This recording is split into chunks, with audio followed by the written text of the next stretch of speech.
Waves. What are they, and why do we need them? Well, let's take a look. What is a wave anyway?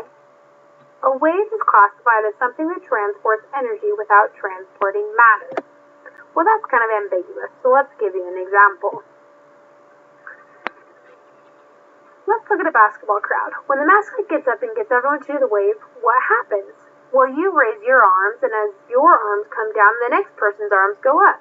Eventually, the wave makes its way around the stadium, but you're still sitting in the same seat. That's pretty neat.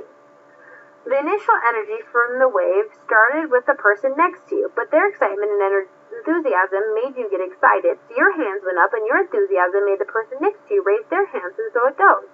You, as a little piece of matter, helped transport the energy around the stadium. Way to go. With that understanding, there are two types of waves, transverse and longitudinal. Transverse waves are when the individual particles go perpendicular to the direction the wave is traveling, like this. Pick one of the dots, and you can see that it goes up and down while the wave travels from left to right. This is how we can identify a transverse wave. Longitudinal waves are when particles move parallel in the direction the wave is moving. As you watch the red particle in the upper left-hand corner, you see that it moves solely in the left and right direction, where the entire wave also moves in the left and right direction. A slinky is a good way to visually see this.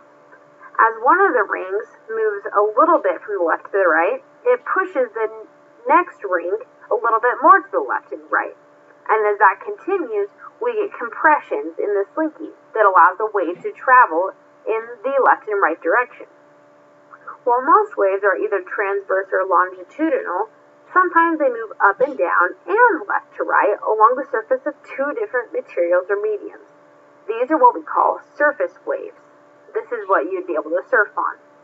So after learning about transverse, longitudinal, and surface waves, let's see if you can identify them. A guitarist plucks his string. What type of wave produces the sound? Well, the sound's coming at us, which would be out of the computer, and he's moving his finger along the strings in an up and down position.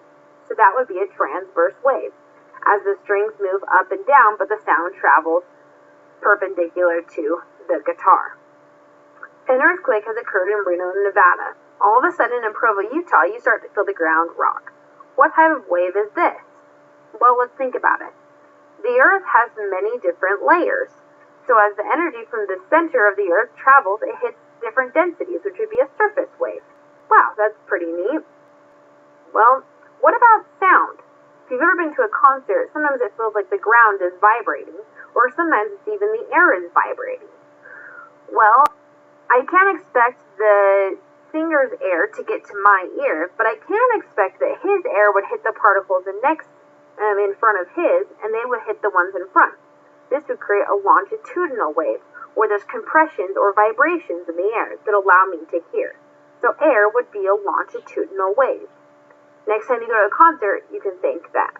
So to recap, a transverse wave is when the particle moves perpendicular to the way that the wave is moving. A longitudinal wave is when the particles move left to right as the wave moves left to right. It's in the same direction. And a surface wave is a combination of the two. It's in between two mediums, such as water and air or earth and air.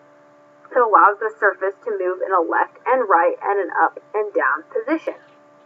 Waves are extremely useful. Next week we'll talk about the characteristics of waves, such as their frequency, period, and amplitude.